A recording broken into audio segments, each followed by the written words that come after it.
नमस्कार दोस्तों, आपका आपके अपने चैनल में स्वागत है। तो दोस्तों, आज की इस वीडियो में हम लोग बात करेंगे आज के कुछ एक महत्वपूर्ण एजुकेशनल और एम्प्लॉयमेंट अपडेट्स के बारे में, जिसमें जो आपके मेन अपडेट रहेंगे वो रहेगा HPU B Ed second mop up round counselling से रिलेटेड कुछ एक क्वेश्चंस हैं, उनके बारे में बात करेंगे कि जो आपका अभी सेकंड मॉपअप राउंड काउंसलिंग हुई उसमें कट ऑफ कितनी गई, जो आपकी इसके बाद भी क्या ओपन राउंड काउंसलिंग यहाँ पे हो सकती है या नहीं, और इसी के साथ जो है वो अभी सेकंड राउंड के बाद कितनी खाली सीटें यहाँ पे बच गई हैं, इसके बारे में बात करेंगे। इसी के साथ यहाँ पे इग्नू एग्जामिनेशन फॉर्म जो है वो आउट हो गए हैं, उनके बारे में बात करेंगे। इसी के साथ जो है यहाँ पे इकाडोल बीएड काउंसलिंग के बारे में बात करेंगे, और साथ में ही कुछ एक अन्य एम्प्लॉयमेंट अपडेट्स के बारे में जो है वो आज की वीडियो में हम लोग बात करेंगे। तो वीडियो के लास्ट तक जरूर बने रहें। तो चलिए दोस्तों, करते हैं वीडियो को स्टार्ट। सबसे पहले अगर हम लोग यहाँ पे बात करें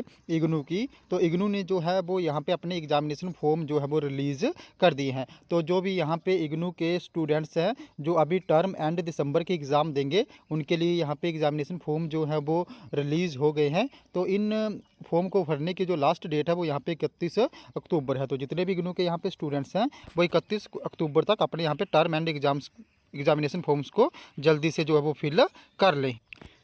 नेक्स्ट अपडेट की बात करें तो इकाडोल से बीएड की काउंसलिंग जो है वो स्टार्ट हो गई है। इसके लिए जो पहले दिन थे वहाँ पे 350 अभ्यर्थियों को बुलाया गया था। इसमें मेडिकल नॉन मेडिकल कॉमर्स की सीटों की काउंसलिंग हुई। इसमें से जो है वो 75 सीटें भर दी गई हैं। इसी के बाद जो है वो आपकी काउंसलिंग 14 से 21 अक्टूबर तक चलेगी, और ये काउंसलिंग जो है वो 450 सीटों को भरने के लिए होगी। अब जो भी दूसरे शेड्यूल है, शेड्यूल वाइज यहाँ पे या जो भी स्ट्रीम वाइज है, मार्क्स वाइज यहाँ पे शेड्यूल भी जो है वो एचपीयू ने बीकाडोल बीएड का जारी करा है, जिसको जो है वो आप एचपीयू की साइट पे जाके जो है वो चेक कर सकते हो। नेक्स्ट अपडेट की बात करें तो यहाँ पे एचपीयू में जो भी वैकेंसीज निकली थी उनकी परीक्षाएं जो है वो चुनाव आचार संहिता के बीच यहाँ पे होंगी, जिसमें जो है वो आपके कुछ एक पद थे, जिसमें असिस्टेंट प्रोफेसर के पद थे, इसी के साथ जेओआईटी के पद थे, इसी के साथ आपके लॉ ऑफिसर के पद थे, और साथ में आपके जेओ अकाउंट्स के यहाँ पे जो थे वो वैकेंसीज थी। तो इन सभी वैकेंसीज के लिए जो भी यहाँ पे परीक्षाएं हैं अब चुनाव आचार संहिता के बीच जो है वो एचपीयू लेगा, और इसके लिए जो भी परीक्षा शेड्यूल है वो एचपीयू ने यहाँ पे जारी कर दिया गया है।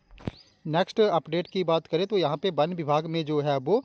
1062 पैरा कुक व पैरा हेल्पर जो है वो भर्ती होंगे। तो आपका जो भी वन विभाग है वहाँ पे पैरा कुक और पैरा हेल्परों की भर्ती की जाएगी। इसके लिए जो है वो इन पदों को भरने के लिए जो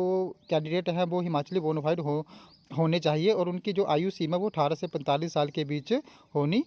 चाहिए। अब इसके लिए जो है वो एजुकेशन क्वालिफिकेशन की बात करें तो वो 10th पास यहाँ पे एजुकेशन क्वालिफिकेशन जो है वो रखी गई है, और इसके लिए जो आवेदन करना होगा जितने भी यहाँ पे अभ्यर्थी उनको डीएफओ के पास जो है वो यहाँ पे अप्लाई करना होगा। नेक्स्ट अपडेट की बात करें तो यहाँ पे अगर कुछ एक स्टूडेंट थे जो किन्हीं निजी कारणों से अपनी पढ़ाई पूरी नहीं कर पाए थे, या तो उन्होंने बीच में ही पढ़ाई छोड़ दी थी, तो जो शिक्षा विभाग है अब इन सभी अभी विद्यार्थियों को स्कूल से जोड़ेगा। तो इसके लिए एक रणनीति बनाई गई है, और जो भी यहाँ पे जितने भी ज़िले हैं वहाँ पे सर्वे होगा, और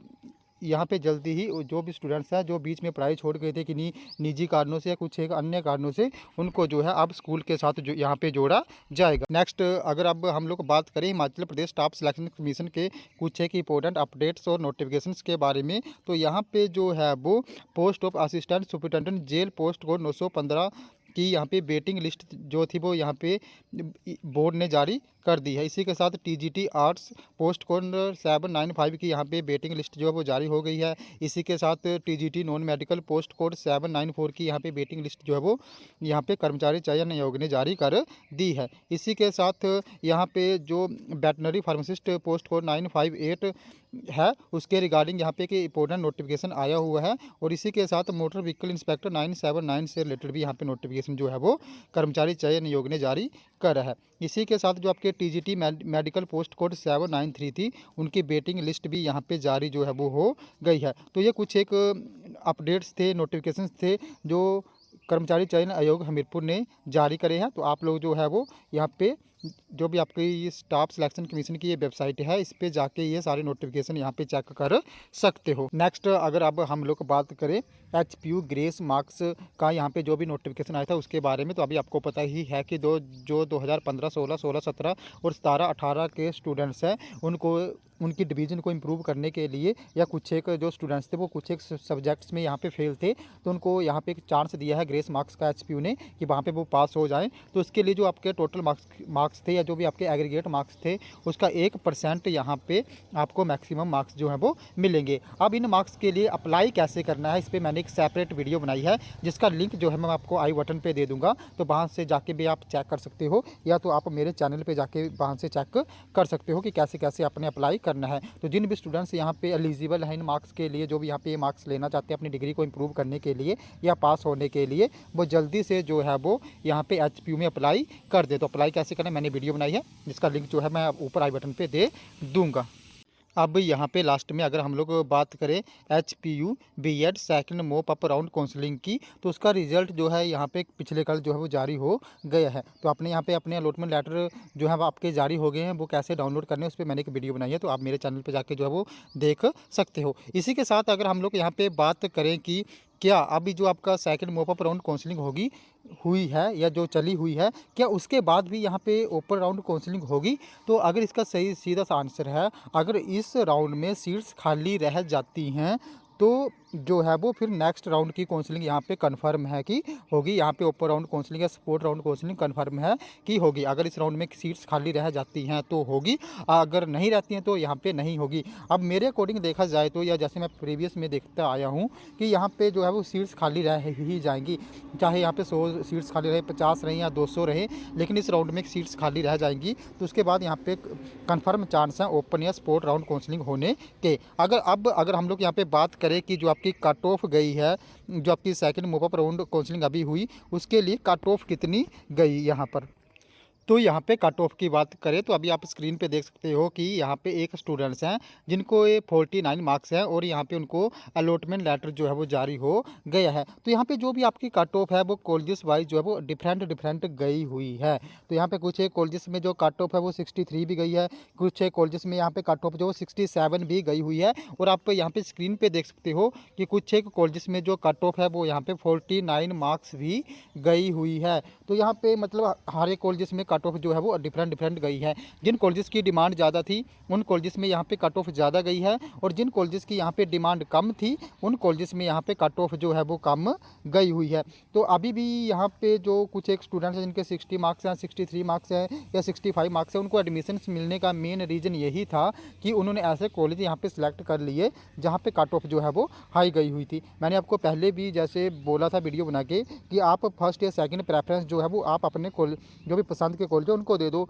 और बाकी आप थर्ड, फोर्थ या फिफ्थ कॉलेज ऐसा फिल करो जहाँ पे सीट्स जो वो ज़्यादा खाली हैं और जिनकी कम डिमांड है। और इसी के साथ मैंने आपको एक और एडवाइस दी थी कि यहाँ पे फिर से कुछ एक स्टूडेंट्स ने 1 या 2 कॉलेज ही यहाँ पे फिल करते हैं, 3 कॉलेजेस के लिए अप्लाई करा था। मैंने आपको बोला था कि आपको 5 कॉलेज मिले, आपने 5 पे ही अप्लाई करना है। तो तब वही मेन कुछ एक रीज़न रहे जिस कारण यहाँ पे जिनके ज़्यादा मार्क्स थे उनको यहाँ पे सीट्स नहीं मिल पाई। लेकिन अभी आपको यहाँ पे टेंशन लेने की मे भी कोई ज़रूरत नहीं है। जैसा मैं देखते आया हूँ या जैसे प्रीवियस ईयर काउंसलिंग होती है, यहाँ पे कुछ ना कुछ सीटें जो वो खाली रह ही जाती हैं। तो अभी भी आप यहाँ पे जो है वो देख लेना कि इसके बाद भी कुछ ना कुछ एक सीट्स यहाँ पे खाली रह जाएंगी, और आपको अभी भी एक चांस यहाँ पे स्पोर्ट राउंड काउंसलिंग या ओपन राउंड काउंसलिंग के थ्रू मिल जाए। अब नेक्स्ट अगर हम लोग को यहाँ पे बात करें कि जो आपका सेकंड मोप अप राउंड काउंसलिंग हुई है इसके में कितनी सीटें जो हैं वो खाली रह गई हैं, तो इसकी कन्फर्म इन्फॉर्मेशन जो है वो आपकी 18 या 19 अक्टूबर तक ही आपको मिलेगी। अभी आपको पता ही है कि 15 अक्टूबर से लेके यानी कि आज से 17 अक्टूबर के बीच यहाँ पे एडमिशनें चलेंगी, और आपको यहाँ पे जो अब इसके बाद कितनी सीटें यहाँ पे खाली रह जाती हैं, कितनी सीट्स यहाँ पे वैकेंट चली हुई हैं, तो इसकी जो कंप्लीट इन्फॉर्मेशन है आपको यहाँ पे जो है वो 18 या 19 अक्टूबर तक ही मिलेगी। बाकी मेरे अकॉर्डिंग जैसे मैं देखते आया हूँ यहाँ पे कुछ एक सीट्स अभी भी खाली रह ही जाएंगी, तो जिनके भी 60, 63 अभी भी मार्क्स हैं उनको मे भी यहाँ पर फिर से काउंसलिंग हो और उनको यहाँ पर सीट्स मिल जाए। तो दोस्तों ये थे हमारी आज के कुछ एक अपडेट। अगर आप लोगों को यहाँ पर कोई प्रॉब्लम आती है किसी भी चीज़ के रिगार्डिंग या कोई डाउट है तो आपने जो है वो मेरे टेलीग्राम ग्रुप को ज्वाइन कर लेना है, जिसका लिंक जो है मैं आपको वीडियो की डिस्क्रिप्शन में दे दूंगा। और उसके बाद जो है वो आपने मुझे एक पर्सनली इनबॉक्स करना है, जहाँ पे मैं आपके जो भी डाउट होगा या जो भी आपकी प्रॉब्लम होगी उसको दूर करने की पूरी कोशिश करूँगा। तो दोस्तों ये थे हमारे आज के कुछ एक इंपॉर्टेंट अपडेट। अगर आप लोगों को ये वीडियो इन्फॉर्मेटिव लगी हो तो चैनल को सब्सक्राइब करें, वीडियो को लाइक करें और शेयर करें तथा ऐसे अपडेट्स के लिए हमारे साथ बने रहें। धन्यवाद।